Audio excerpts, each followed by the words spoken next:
ఏడు స్వరాలే ఏడు కొండలై కలసిన కలియుగ విష్ణు పదం అన్నమయ్య జననం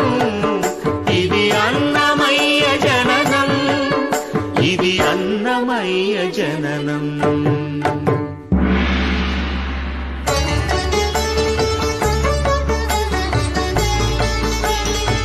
హరిషడ్వర్గము తెగనరికే హరిఖడ్గం ఇది నందకము బ్రహ్మలోకమున బ్రహ్మా భారతి నాదాశీసులు పొందినదై